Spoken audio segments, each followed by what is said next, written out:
Básicamente, ustedes saben, sobre todo aquellos que han tenido experiencia en hacer autopsias, que el pericardio tiene una hoja parietal y otra hoja visceral, y entre las dos hay una pequeña cantidad de líquido normal que oscila entre 15 y 50 mililitros, y que si ustedes colocan una aguja en el saco pericárdico por un derrame pericárdico, siempre van a ver oscilar la presión intrapericárdica por debajo del 0 y por arriba del 0, de modo tal de que en inspiración la presión intrapericárdica va a caer a unos menos 5 mililitros y en expiración a unos más 5 mililitros. Esto es muy importante porque cuando usan un taponamiento pericárdico, más allá lo midan en milímetros o midan la columna de líquido en centímetros, va a estar muy alta. Estamos hablando de 20, 30 centímetros de agua. Ese aumento de la presión dentro del pericardio es la que va a explicar la compresión del corazón y el fenómeno de la adiastolia o de la insuficiencia cardíaca diastólica, como cursan la mayoría de los pacientes que tienen taponamiento. Esta es una cirugía cardíaca en la que el cirujano está haciendo la apertura del pericardio parietal. Vean el grosor, muy fino, no tiene más de 2-3 milímetros, y ahí ya abrió el pericardio parietal, está de un lado, está del otro, y aquí ven el corazón con el pericardio visceral, que es traslúcido, y pueden ver las zonas blanquecinas, que es la grasa que está debajo del pericardio visceral. Este simple video y corto de una cirugía cardiovascular, que seguramente ustedes, a quienes suben a quirófano, están acostumbrados a ver, nos deja dos grandes enseñanzas. Una, que el pericardio parietal es una hoja fina, cerosa, fácilmente de cortar, y que por encima de ese pericardio visceral hay grasa, pero dentro del saco pericárdico, abriendo el pericardio parietal, también hay grasa debajo del pericardio visceral. Estas dos grasas, la subepicárdica y la que está por fuera del corazón, es la que nos va a permitir medir con tomografía o resonancia el grosor del pericardio. De modo tal de que cuando hablemos de pericarditis constrictiva, ya vamos a saber que un pericardio normal no mide más de 2 o 3 milímetros. Y que cualquier tomografía o resonancia analizada por ustedes, no por el médico especialista en diagnósticos por imágenes, con una simple regla en base a la ordenada, que están 2 centímetros, van a poder diferenciar si ese pericardio es normal o está aumentado. Y no es infrecuente que a ustedes les informen que el pericardio es normal y cuando lo miren en la resonancia o en la tomografía, ustedes van a identificar que el pericardio no es normal. Y eso es porque los médicos que hacen diagnósticos por imágenes no son cardiólogos y no tienen experiencia en las enfermedades del pericardio. Entonces les decía, cuando uno hace una autopsia de un paciente que falleció por cualquier causa y no sea por una enfermedad del pericardio, van a ver el corazón explantado con su pericardio visceral como recién lo vimos en esta cirugía a cielo abierto, con un pericardio visceral traslúcido que permite ver no solamente los focos de grasa, sino también las arterias coronarias. Por el contrario, si el paciente murió y entre sus causas de muerte está la pericarditis, ya sea pericarditis urémica, neoplásica, tuberculosa, etc., el pericardio va a perder esa traslucidez, va a ser opaco, va a ser rugoso y va a tener múltiples focos de hemorragia. De modo tal de que cuando uno hace una autopsia, ya sea el cardiólogo, el residente que está de guardia o el patólogo, fácilmente va a poder identificar si hubo o no compromiso pericárdico en vida. Y dos conceptos importantes: que el pericardio no es esencial para la vida, y de hecho la ausencia congénita del pericardio, tema que no vamos a tratar hoy por razones de tiempo, pero sí va a estar subida a la página web, las ausencias parciales y completas del pericardio, y cuando el cirujano remueve, hace la pericardiotomía o hace una pericardiectomía en un caso de constricción, el paciente cursa una vida normal, demostrando de esta forma que estas hojas pericárdicas no son esenciales para la vida. Y para entender las imágenes de lo que vamos a ver ahora, tanto normales como patológicos, tenemos que volver a insistir en que abierto el pericardio visceral, como en esta pieza de autopsia, perdón, el pericardio parietal, que es esta hoja replegada y esta, y observando el pericardio visceral, cuando se explanta el corazón y se hace un corte transversal, nosotros vamos a ver el pericardio visceral adherido al corazón explantado y por debajo grasa. Grasa que, fíjense en ustedes, que en general se acumula por delante de la pared del ventrículo derecho y un poco en el ventrículo izquierdo. Si hacemos una histología a nivel de este punto, podemos ver que el pericardio visceral acá, que es invisible a nivel macroscópico, y que a nivel histológico es una delgada serosa, está en continuidad directa con las fibras musculares.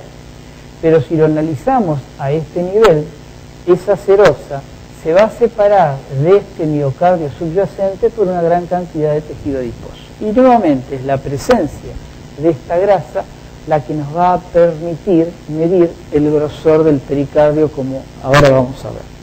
El otro tema que hay que recordar, que es lo que estudiamos en fisiología, esta serosa del pericardio visceral tiene múltiples vellosidades. Vellosidades que van a ser las responsables de un balance homogéneo entre la producción de un líquido pericárdico normal, que ya vimos la cantidad, y la reabsorción. Y que en condiciones patológicas, cuando se inflama el pericardio y se produce más líquido reaccional de lo que se reabsorbe, esa va a ser la explicación de la acumulación del líquido en el saco pericárdico. Y si tenemos que ver esta microscopía con las ultravellosidades de la serosa pericardio y la comparamos con las vellosidades de la pleura tiene muchísimas más microvellosidades. Por eso, la razón de la ventana pleuropericárdica. Un paciente con taponamiento recurrente, el médico, para evitar que haga taponamientos cardíacos recurrentes, deriva el líquido pericárdico a la pleura, en general a la pleura izquierda, de modo tal de que el paciente no haga taponamiento cardíaco y que la pleura pueda reabsorber con mucha rapidez el líquido que lo que puede hacer el saco pericárdico.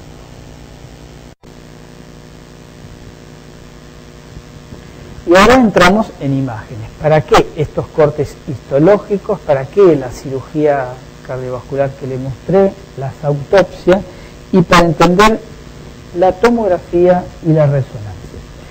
Esto es una resonancia magnética y esto es una tomografía computada. En este caso, este mayor brillo que se observa en la tomografía es porque el paciente desarrolló una constricción pericárdica post cirugía cardiovascular. Y ya les adelanto que es una de las causas frecuentes en todo el mundo de constricción pericárdica. Fíjense que la tomografía, lo primero que tenemos que ver es el celular subcutáneo.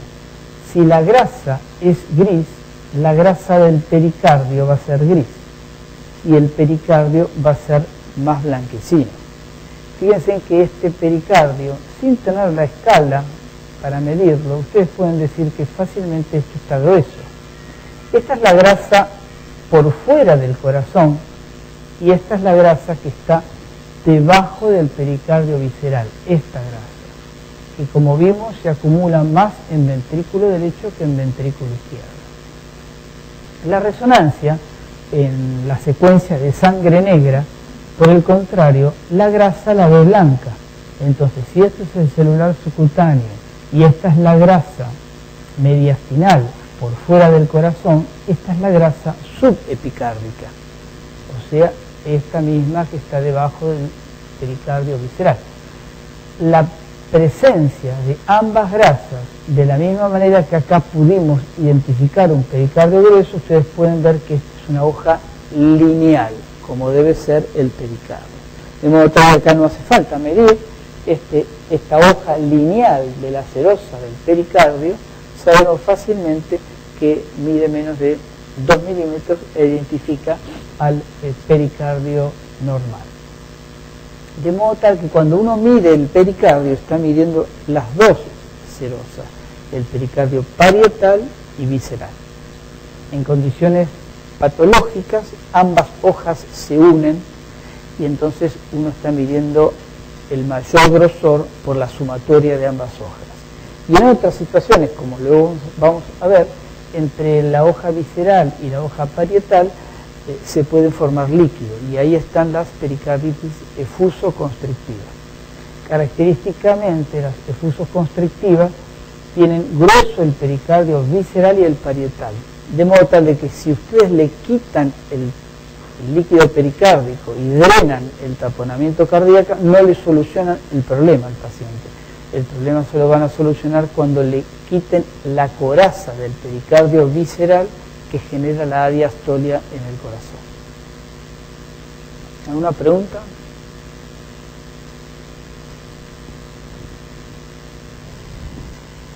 Este es el caso de una pericarditis efuso-constrictiva, donde ustedes pueden ver que el pericardio visceral está grueso, el parietal también, y en lugar de estar fusionados, como en este caso de una constricción pericárdica, están separados por líquidos. Esta es una efuso-constrictiva. Efuso-constrictiva que cuando drenen el líquido pericárdico va a seguir con constricción pericárdica.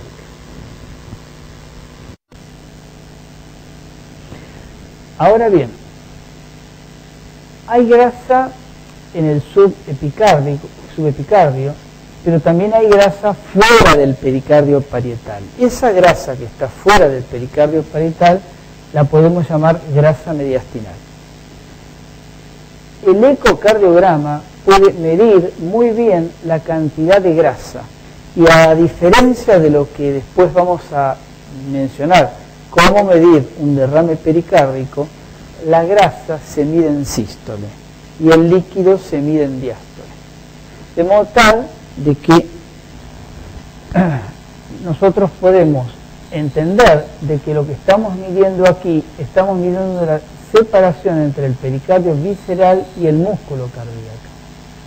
¿Qué importancia tiene esa grasa subepicárdica? Ustedes acá la ven en este simple ecocardiograma paraesternal izquierdo, transtorácico, y ven ustedes por delante del ventrículo derecho una zona más blanquecina que corresponde a la grasa subepicárdica, el pericardio parietal y grasa extracardíaca o grasa mediastinal.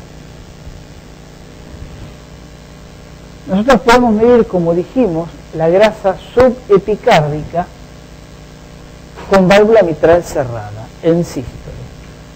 Y cuando medimos el máximo grosor, cuando este tiene más de 9,5 en el hombre o más de 7,5 en la mujer, eso equivale a la grasa abdominal y por lo tanto está en relación directa al síndrome metabólico y a los factores de riesgo para enfermedad coronaria. Este es un caso donde en sístole la grasa subepicárdica está aumentada en relación a esta grasa que es normal.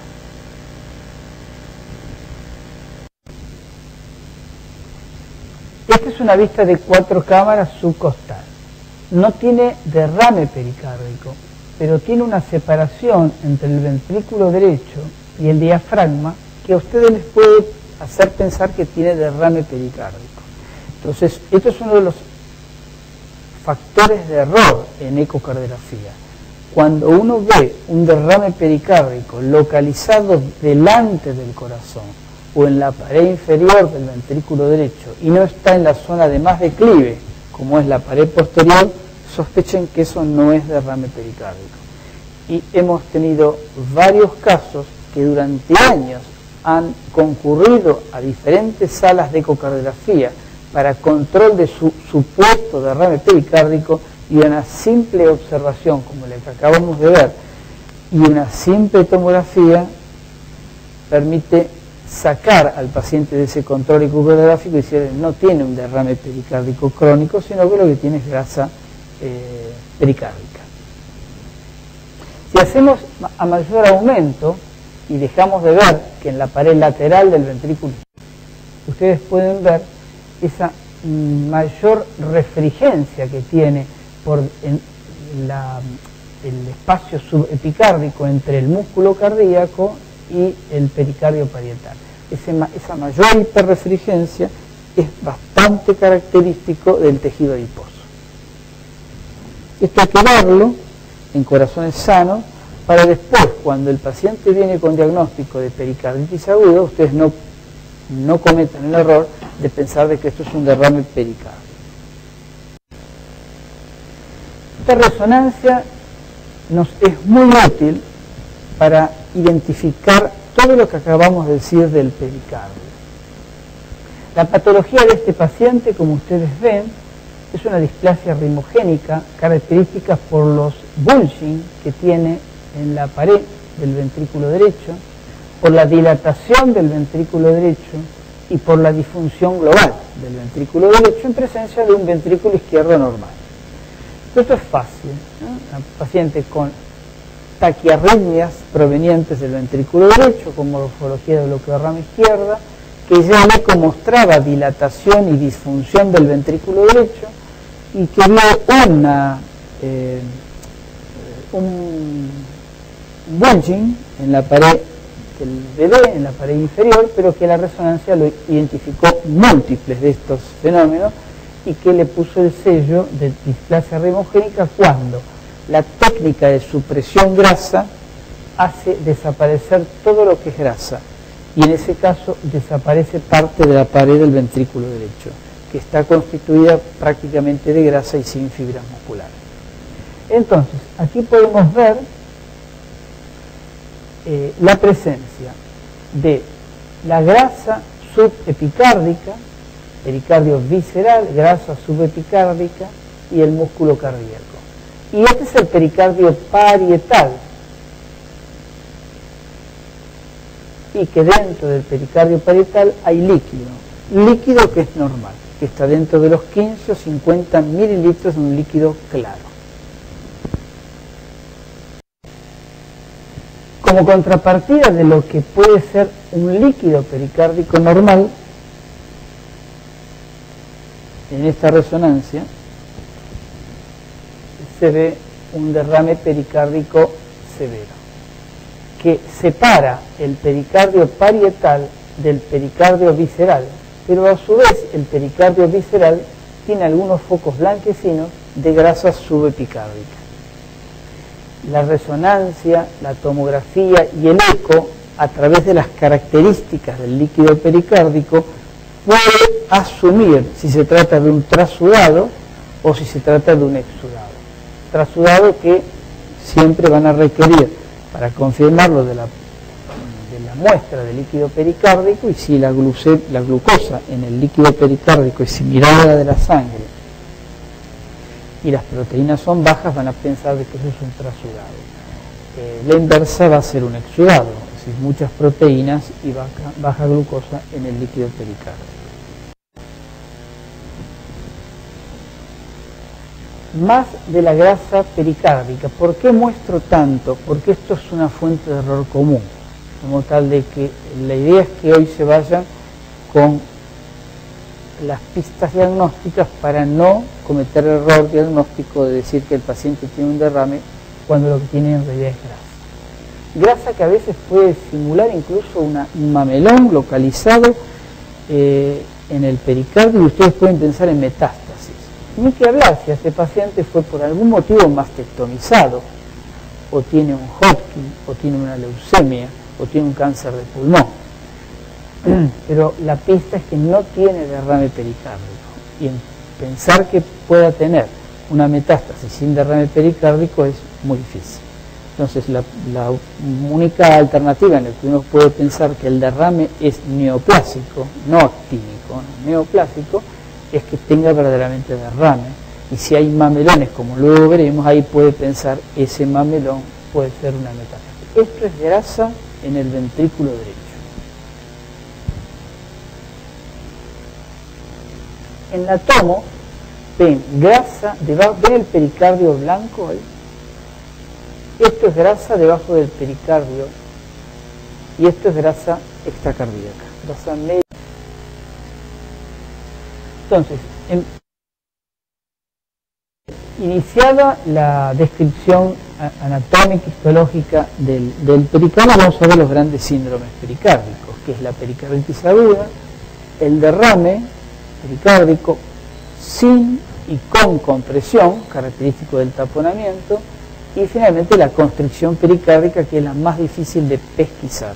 Pero espero que luego de hoy puedan tener todas las herramientas para su diagnóstico. Ustedes todos han visto una pericarditis aguda, lo más llamativo es el dolor. Hay pericarditis sin dolor y en estos casos hay que sospechar dos entidades. ¿Se anima a decir cuál? Una la ven los nefrólogos, las pericarditis urémicas, que cursan con derrames severísimos sin dolor, y la otra la ven los oncólogos, las pericarditis neoplásicas. La pericarditis común, la viral, la que vemos todos los días en las salas de guardia o en los pacientes internados, cursan con dolor muy intenso que puede simularles un infarto agudo, pero que las enzimas y el electrocardiograma van a poder diferenciar de un infarto. A veces se alivia con la posición en sentado y a veces, no siempre, les pueden encontrar un frote. Ese famoso frote que lo ausculta un médico, viene otro y no lo ausculta. Y no es que uno es más sordo que el otro, sino que esto, ustedes saben, varía de momento a momento. Incluso el frote puede tener características de frote o características de soplo. Y el electro, que es típico. Dos de estos tres elementos permiten hacer diagnóstico de pericarditis aguda. Uno no es suficiente. Y esto es importante después para el tratamiento, sobre todo para los nuevos tratamientos que no están dados a base de ni de corticoides, que hoy en día se ha abandonado el uso de corticoides en la pericarditis aguda, sino que además la coadyuvancia entre un antiinflamatorio no esteroide, antiinflamatorio no esteroide o una aspirina, o con la colchicina, que como ustedes saben pueden evitar la recurrencia y aliviar rápidamente el dolor, que a veces es lo más molesto para este paciente. Bueno, si un paciente tiene pericarditis aguda puede tener otras cosas, pero ya son inespecíficas, fiebre, tos, astenia. En los casos que vemos en forma ambulatoria, el 90% es idiopático. Y decir hoy día idiopático es lo mismo que viral. Como ustedes saben, no se toman, como años atrás, el repique viral, porque es muy común de que estos cuadros sean por los virus más comunes, que son cardiotrópicos. En general son miotrópicos y cardiotrópicos. Por eso muchos pacientes que ingresan por una pericarditis aguda tienen antecedentes de una mialgia, un cuadro gripal, etc. Y en los pacientes internados las causas más frecuentes no son los virus, ¿no? Es la pericarditis epistenocárdica, el síndrome post-pericardiotomía en los casos de cirugía a cielo abierto, y como dijimos, las dos entidades que cursan sin dolor, como es la uremia y la pericarditis neoplásica. Recuerden que decir que un paciente con cáncer y derrame pericárdico no es sinónimo de pericarditis neoplásica. El paciente puede tener un cáncer y un derrame pericárdico y no tener una pericarditis neoplásica, sino tener una pericarditis actínica, que es totalmente diferente en cuanto al pronóstico y el tratamiento. Bueno, de esto ustedes habrán visto muchos.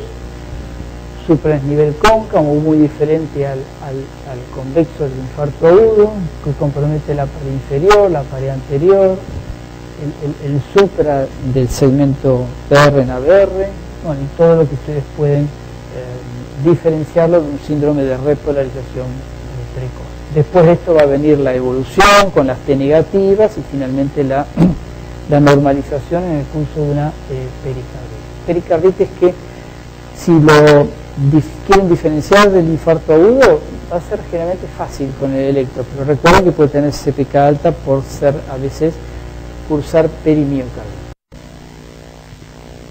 La pericarditis fibrinosa, que en general lo puede dar la carditis reumática, el infarto o la uremia, cursa con bridas que van a poder ver muy bien ustedes con ecocardiograma. Y si ustedes ven bridas, como se ven en este corte histológico, van a poder saber de que primero no es un trasudado, o sea, esto es inflamatorio. Y si tiene un exudado, y es serohemático. De modo tal de que pueden diferenciar un simple derrame pericárdico por insuficiencia cardíaca por trasudado, ya de un derrame pericárdico por una pericarditis con un exudado. Y cuando ven la anatomía patológica, ven muy bien la unión entre las dos hojas pericárdicos por esas bridas serohemáticas. Aquí vemos un paciente con derrame pericárdico, y si ustedes se fijan, dentro de la mala imagen, porque estamos en la época en que digitalizábamos las imágenes y no venían, se grababa en videocassette y después se capturaba con una capturadora digital, el corazón, esto que se ve acá, esa mancha es el corazón, este es el pericardio, y ahí hay una brida. Fuera del corazón hay esto, y hay esto. ¿Qué es? Muy bien, derrame pleural, ¿y esto qué es? El pulmón, la atelectasia pasiva del derrame pleural izquierdo. Entonces, la presencia de esa brida les permite a ustedes decir que este paciente no tiene insuficiencia cardíaca. De hecho, el corazón normal hablaba de que no tenía ni insuficiencia sistólica ni diastólica, y que esto era una pericarditis serohemática para un exudado. Si ese mismo exudado tiene sangre, se transforma en una pericarditis hemorrágica. Las mismas bridas con acúmulo de sangre, y esto tiene otra etiología. Las etiologías más frecuentes en nuestro medio es la tuberculosis y las neoplásicas. Y les puedo asegurar de que hoy en día los mejores centros se les escapan las pericarditis tuberculosas. Por eso que muchos clínicos, infectólogos y cardiólogos están de acuerdo en que si hay dudas de que no hay diagnóstico, se haga un tratamiento tuberculostático completo. Sobre todo porque estos pacientes, de tener una tuberculosis, pueden evolucionar hacia la constricción pericárdica. Este es un caso extremo de un paciente con una endocarditis infecciosa que cursa taponamiento cardíaco. En la vista transgástrica, el corazón izquierdo era normal, función normal, diámetros normales, y el saco pericárdico lleno de líquido tenía un exudado serohemático. Mi pregunta es, ¿por qué una endocarditis infecciosa va a tener un derrame serohemático?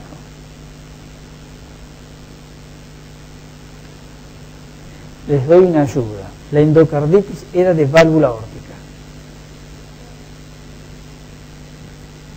Claro, esa endocarditis aórtica hizo un absceso y se rompió en el saco pericárdico.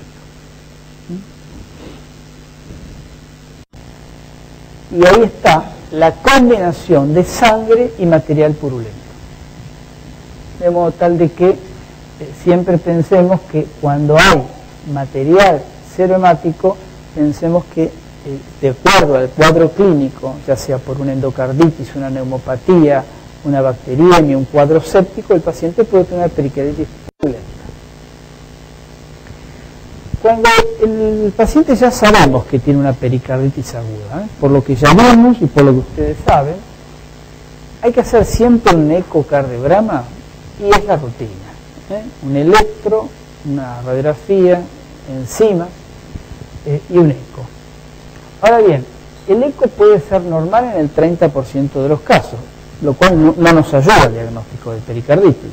Pero nosotros ya sabemos que tiene una pericarditis porque tiene 2 de esos 3 criterios que acabamos de mencionar. Además del derrame, ¿qué otra cosa puede aportar el eco? Y pueden ver metástasis. Y si ven metástasis, como las que vamos a ver ahora, pueden sospechar de que eso es un derrame neoplásico y no actínico en un paciente con cáncer. Las lesiones tuberculosas, las lesiones neoplásicas, como ustedes ven en esta pieza de anatomía patológica, se suelen localizar en el pericardio visceral. Por eso las biopsias tienen más rédito cuando se biopsia el pericardio visceral que cuando el cirujano hace una ventana pleuropericárdica y biopsia el pericardio parietal. Y aquí están un mamelón en un paciente con cáncer y derrame pericárdico. Esto es una metástasis. Y esto es una vista subcostal.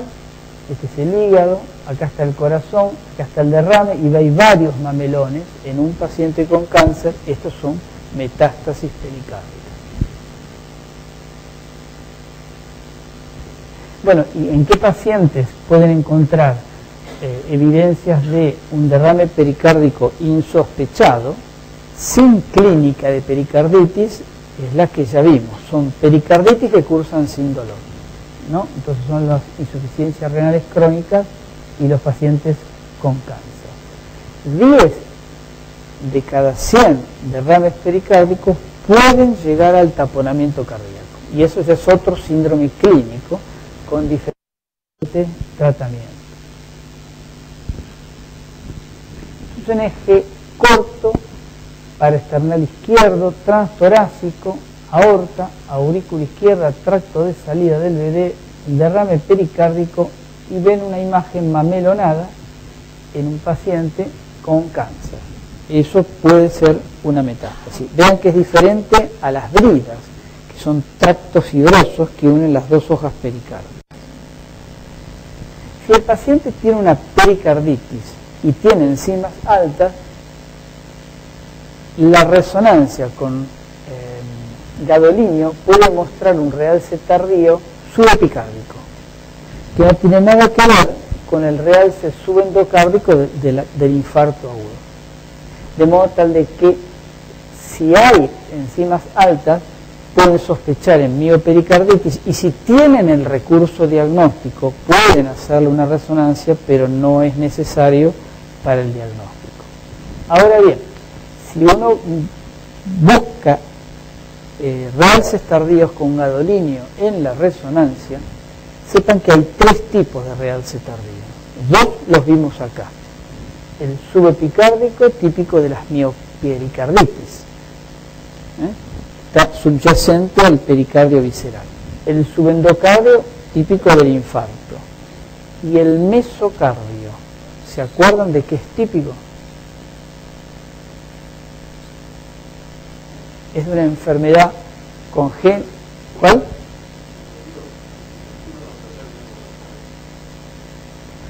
No, el miocardio no compacto tiene fibrosis subendocárdica y mesocárdica.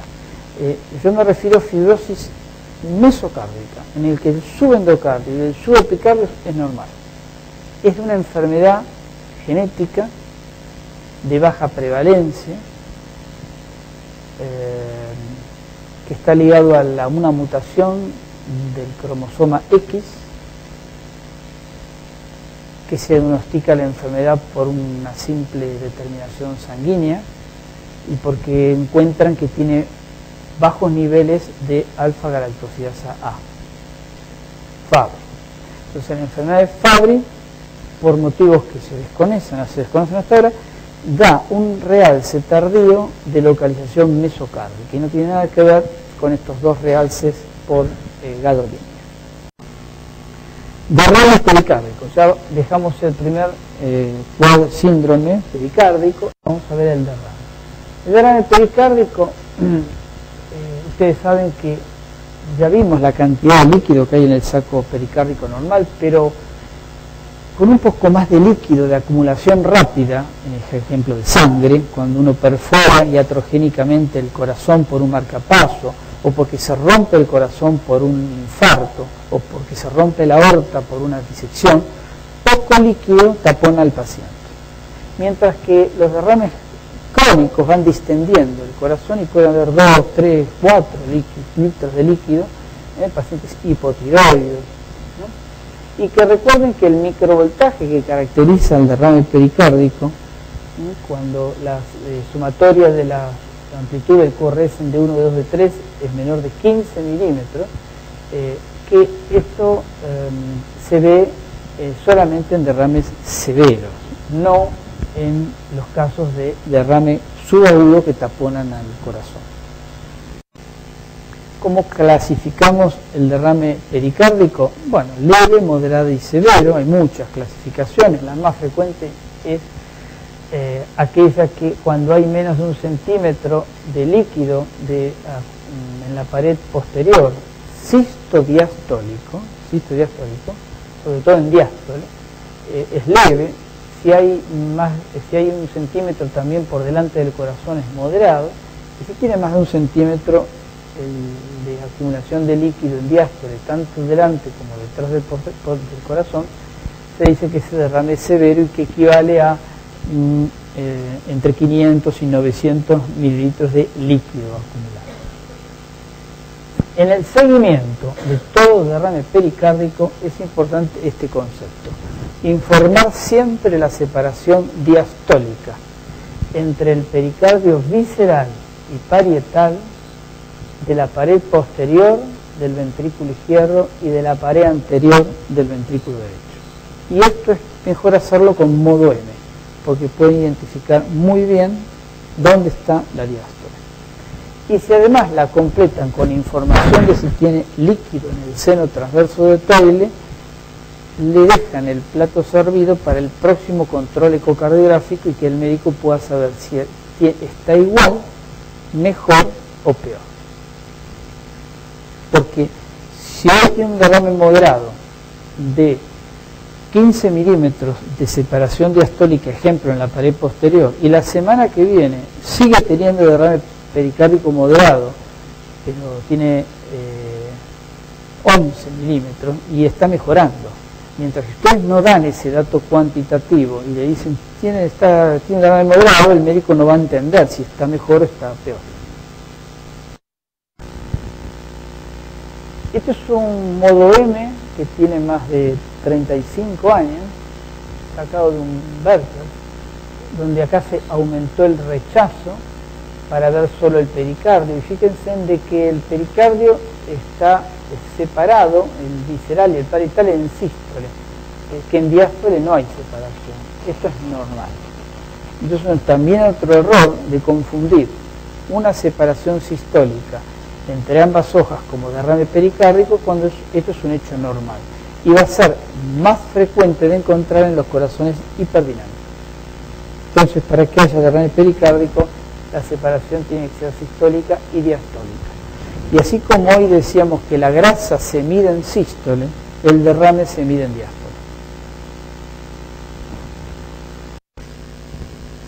Podemos medir el volumen a través de un Simpson y ver cuánto mide todo el derrame pericárdico y restarle el volumen del corazón. Pueden usar la distancia entre el derrame anterior y el derrame posterior, y hay evidencias de que cuando esta distancia es mayor de 12 centímetros, indica de que ese derrame pericárdico es severo. Fíjense ustedes que este es el volumen del líquido acumulado y esta es la distancia entre el derrame anterior y posterior. Y como medio litro no da una gran separación y más de 800 mililitros llega a dar una separación más de 12 centímetros. Este es un ejemplo. ¿Alguien duda de que esto es un derrame severo? Tiene más de 1 centímetro, acá están los centímetros, detrás y delante. Incluso hasta hay evidencia de colapso diastólico. El paciente está hasta taponado. Si le miden la distancia de aquí hasta acá, van a ver que tiene 13 centímetros. Es decir, que tiene indirectamente más de 900 mililitros. Y pueden decir, el derrame es severo y aproximadamente tiene más de 900 mililitros. Pero también hay que dar pacientes del hueco supraesternal. Yo lo que he visto en los exámenes finales es que los médicos no saben buscar las vistas supraesternales y mucho menos diagnosticar el seno transverso del Taylor. Además decir de que quien no sabe hacer eso no está capacitado para probar un examen final. De modo tal que yo los estimulo a ustedes para que en los centros de rotación coloquen el traductor en la vista supraesternal. Recuerden que tiene que estar el traductor paralelo al esternón, no como yo he visto médicos que colocan el traductor así, como si fueran a apuñalar al paciente, ¿no? Y que la muestra o la luz tiene que estar hacia la izquierda. Con todas estas cosas, ustedes van a identificar 3 espacios anecoicos correspondiendo al arco aórtico, a la rama derecha de la pulmonar y a la aurícula izquierda. Esto a veces el médico no lo sabe, ¿no? El médico que completó el curso, que hizo todas las prácticas, y porque en los centros de rotaciones no hace vistas supraesternales. De modo tal que los estimulo a que hagan vistas supraesternales. Y cuando hagan estas vistas, busquen la separación que hay entre la rama derecha de la pulmonar y la aurícula izquierda. ¿Ven ahí que se separa y aparece un espacio? Ese es el seno transverso del Taylor. ¿Para qué sirve?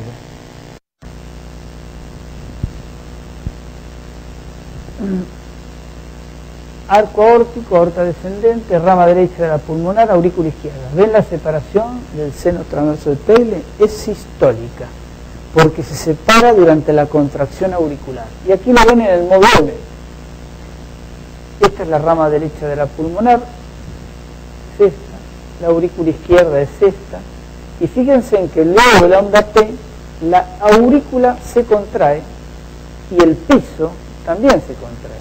El techo se contrae para abajo, el piso se contrae para arriba. Esa contracción auricular hace que se separe la aurícula de la rama derecha de la pulmonar y detecte el seno transverso del Taylor en fin de diástole. Eso es normal. ¿Para qué sirve esto?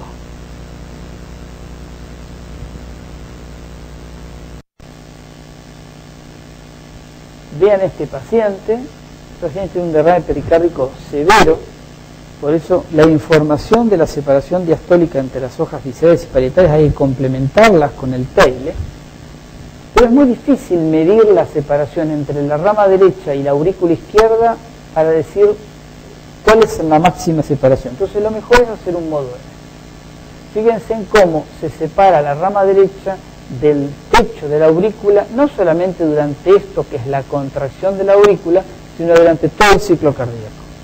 Cuando esto está, el paciente tiene un derrame severo con más de 500 mililitros y no se van a equivocar.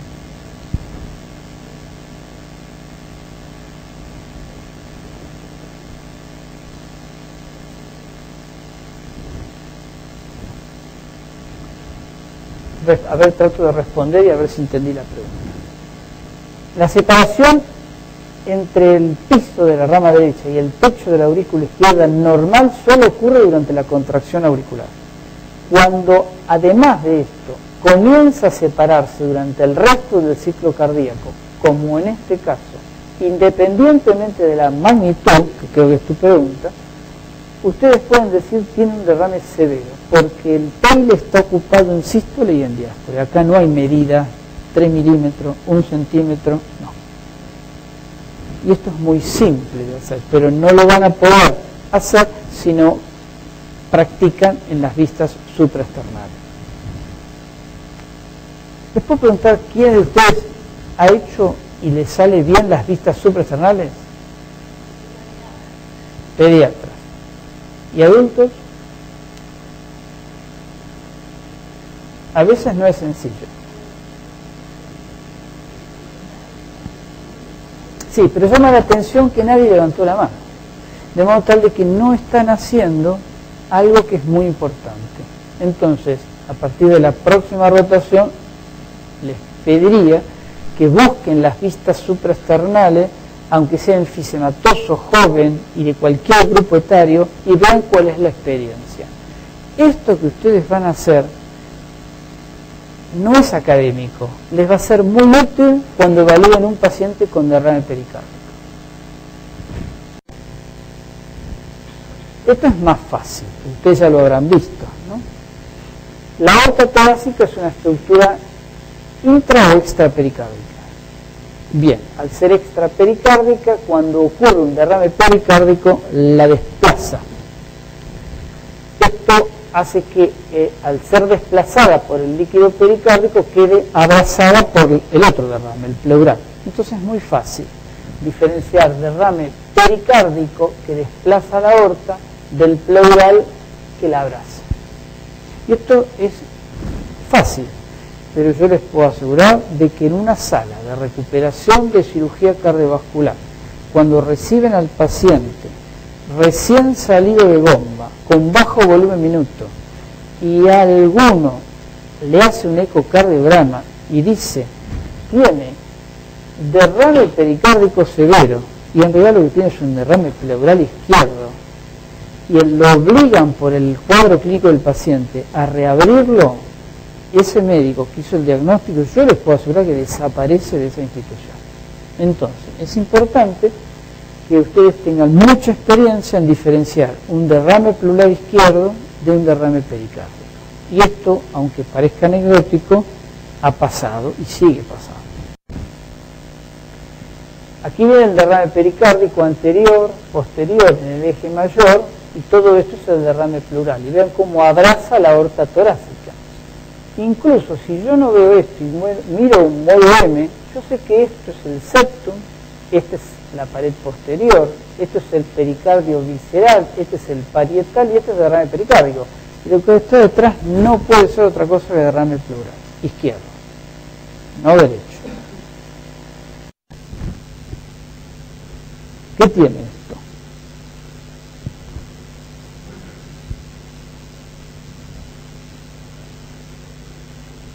¿Un poquito más fuerte? Muy bien. Derrame pericárdico, leve, la aorta descendente y un gran derrame pleural izquierdo. Si ustedes no ven esto, pueden pensar de que todo esto es un derrame severo. Y la otra, que es el síndrome que por preservar al médico que lo acuñó, no vamos a mencionar su nombre, pero es docente de este curso, bajó la profundidad del ecógrafo y la puso a este nivel para que el eco sea más lindo. Entonces no vio ni el derrame pericárdico ni el derrame pleural. Vino otro médico, le pasó la mano derecha sobre su hombro derecho, le aumentó la profundidad del eco y le demostró lo que él no estaba viendo, el derrame pleural y el derrame pericárdico. Entonces esto es otro error que se puede cometer. Comiencen con el eco a gran profundidad y si no tiene derrame, bájenlo y optimícenlo a la profundidad que ustedes quieran para ver mejor el corazón. Este es el mismo paciente con el derrame pericárdico. Acá está la hoja parietal, la hoja visceral con grasa, el derrame pleural y esto que es la atelectasia pulmonar, que quien da sus primeros pasos en eco puede decir y es un tumor. Cuando ustedes ven una vista de 4 cámaras apical y ven derrame localizado en la pared de aurícula derecha, ¿en qué tienen que pensar?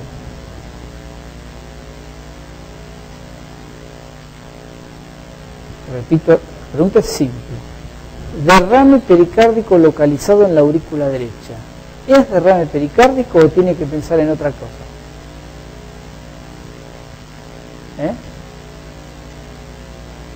Derrame. Bueno, el contenido hemático lo veíamos con las bridas. Acá no hay bridas. Muy bien. Entonces, derrame pericárdico localizado en la pared lateral de la aurícula derecha no es un derrame pericárdico, es un derrame pleural derecho. La forma de certificarlo, se van al hueco subcostal y van a ver la típica imagen triangular del derrame pleural derecho. El corazón está acá, la vena acaba, el paciente respira hondo y este triángulo aumenta, porque la pleura desciende cuando el paciente hace inspiración.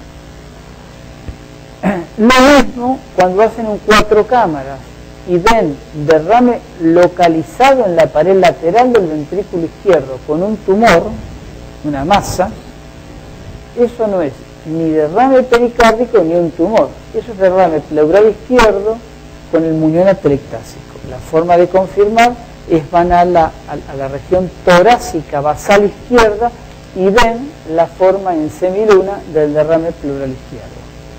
¿Este qué órgano es? Y este, el vaso. Entonces, el vaso de una estructura similar al del hígado discrimina el derrame pleural izquierdo del derecho. Pero lo más grotesco de esto es que lo que más lo discrimina es donde puso el médico el transductor. Si lo puso a la derecha o a la izquierda. Pero eso es el que lo hace. Pero si ustedes ven la imagen y no lo hicieron, y la pista es que el derrame pleural izquierdo es en semiluna y este en general es triangular.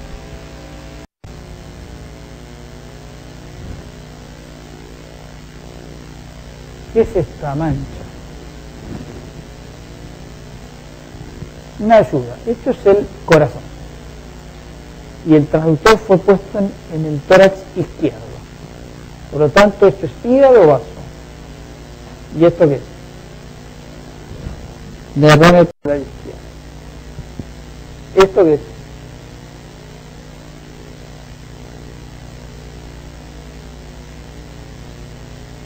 Este es el corazón, la cava, el hígado y esto,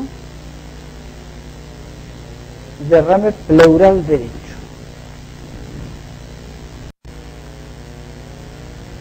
Y algo parecido, el corazón, vista subcostal, la cava congestiva y esto, esta imagen desde esta zona más blanca que es la cápsula de Gleason y esto que es el tórax. Esto es derrame pleural derecho, pero ¿qué características tiene? ¿Es un trasudado o un exudado? Es un exudado, esto es sangre, es una hemopleura derecha.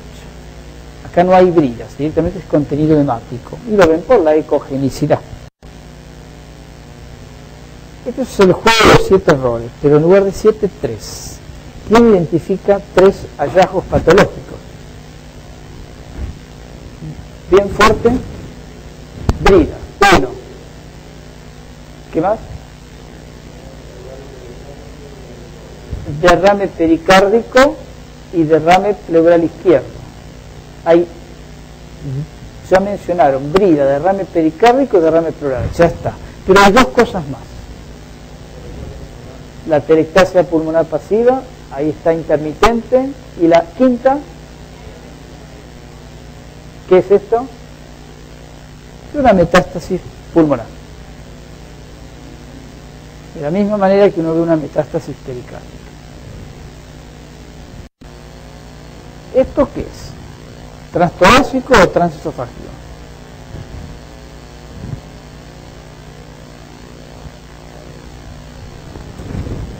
¿Qué es? Transesofágico. Monoplanar, biplanar o multiplanar.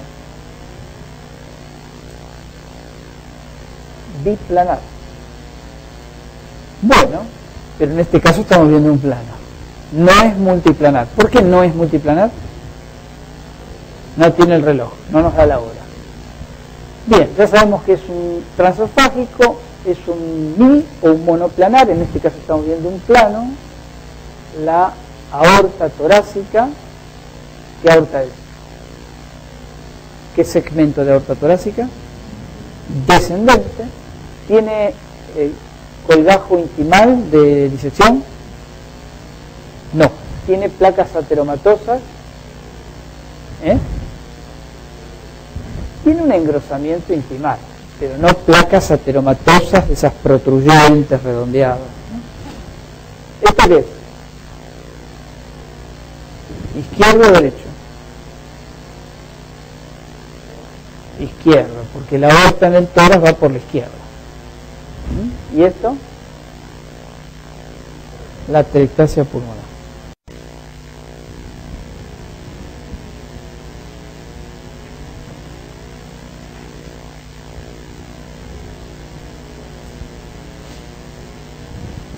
Bueno, vista subcostal, acá está el corazón, la tricúspide. ¿Y esto qué es? No es derrame pleural derecho, ascitis. ¿Por qué? Muy bien. ¿Cómo se llama? Ligamento falciforme. Bien. Pues ya saben diferenciar derrame pericárdico de pleural derecho, pleural izquierdo y ascitis. A veces todo esto viene en un combo y tienen todo.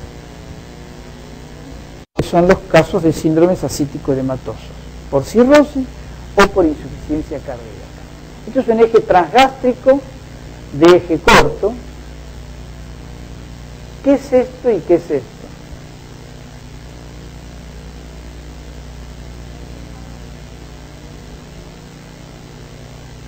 Cava no se ve, es ascitis.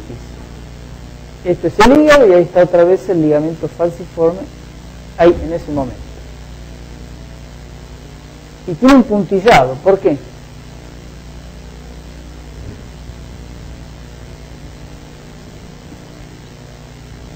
Y si no es un dedo, ¿qué le hicieron? ¿Burbujas? Sí, ¿y por qué le hicieron burbujas? Lo punzaron, claro. Unas ascitis que punzan quedan con burbujas en su interior. A vista subcostal, donde se excluyó al corazón y se trató de ver más largo el ligamento falciforme. Estas son más vistas de ecografistas que de cardiólogos, pero ustedes las tienen que reconocer. La diferencia entre un médico que hace diagnósticos por imágenes y un ecocardiografista es que el que hace diagnóstico por imágenes ve un taponamiento cardíaco porque le hace una ecografía abdominal, vesícula, páncreas, analiza todo el abdomen y le dice, creo que hay líquido en el corazón.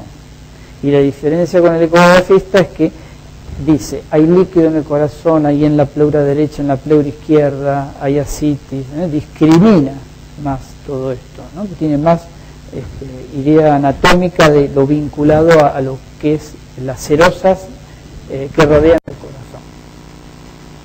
Esto también es algo que tienen que tener en cuenta, sobre todo en los traumas cerrados, en los accidentes de tránsito, en los atropellos de peatones, en las caídas de altura, que hoy día en nuestro país están bastante en boga.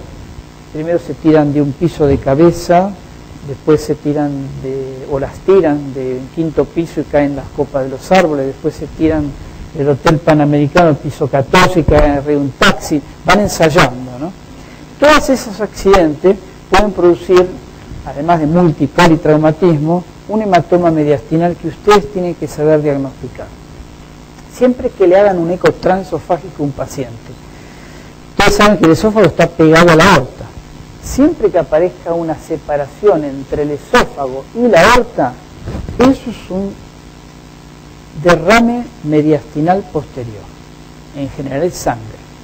Si le hacen una tomografía, ven que la aorta, en este caso transeccionada por el politraumatismo, extravasó sangre alrededor y separa el esófago de la aorta.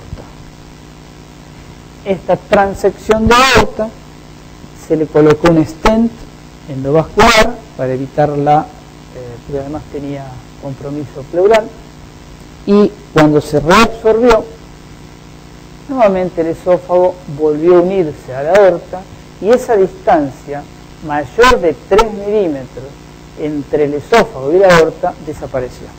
Entonces, esto también es algo que tienen, esto lo saben ustedes, y no lo van a ver muy frecuentemente, pero piensen que cuando el transductor, por algún motivo ustedes desconocen, se le separa de la aorta en tórax, más bien que en abdomen se le va a separar, en tórax puede haber acumulación de líquido mediastinal. Esto es un hematoma de mediastino anterior. La verdad, la placa no dice mucho. Bueno, acá un poco puede estar ensanchado. Esto es un electrodo, acá no hay ningún cable, nada cruento. Pero fíjense en el ecocardiograma que tenía un derrame en el mediastino anterior, un derrame postquirúrgico. Miren lo que tiene acá, es una aorta, aurícula izquierda, es una prótesis mitral. Postquirúrgico desarrolló un hemomediastino anterior. Y en este caso, en un eje paraesternal izquierdo, aorta, aurícula, ventrículo izquierdo, bebé, tiene un derrame pericárdico y tiene por encima un derrame mediastinal. Entonces ya, fíjense todo lo que se les puede juntar. Derrame mediastino anterior, mediastino posterior, derrame pleural izquierdo, derrame pleural derecho, ascitis, derrame pericárdico. Ustedes con el ultrasonido pueden diferenciar. Esto es lo que hablábamos del trasudado de la insuficiencia cardíaca, que es negro, del exudado en el caso de la presencia de bridas, pero hay que diferenciar cuando hay sangre o cuando hay un hematoma, y esto es característico del postquirúrgico. El paciente está con un taponamiento cardíaco y el eco no lo ve. Le hacen transofagio y ven que tiene un hematoma que comprime una cavidad, en general o la aurícula derecha o la aurícula izquierda. El piopericardio lo pueden ver también con una mayor densidad, el neumopericárdico no van a ver nada, el aire le rebota el ultrasonido, pero la simple placa lo identifican y esto a veces lo pueden ver en pacientes traumáticos. Y el quiloso, yo he visto un solo derrame quiloso y realmente es espectacular porque sale líquido lechoso, muy característico, ¿no? Esto era por rotura del conducto torácico. La tomografía es útil porque mediante las unidades Hanfield pueden medir la densidad. Esto es un líquido acumulado alrededor del corazón. Esto sí es patrimonio de los tomografistas, de los médicos que hacen imágenes. La grasa tiene una baja densidad Hanfield, el agua es 0, la sangre va entre 30 y 80, y fíjense, acá tiene 29, acá tiene 40, porque es sangre, acá tiene 27, acá en el líquido pericárdico tiene 30, entonces ustedes pueden saber que con esta densidad, este es un derrame pericárdico hemático.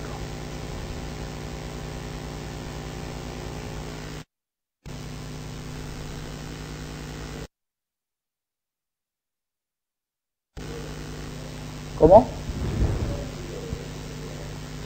Todo es. No. Sí, esto es sangre, esto es coágulo, pero la aguja no vas a entrar acá, vas a entrar por acá. Y si haces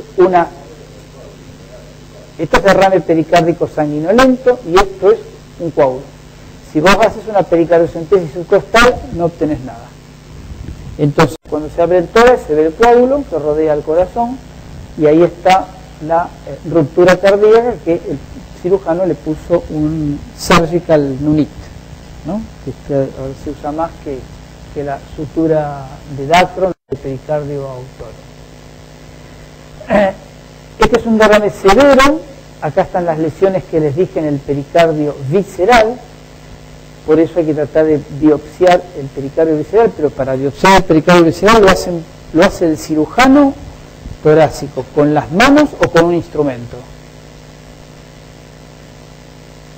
Necesita un instrumento, que es el toracoscopio, que lo transforma en pericardioscopio.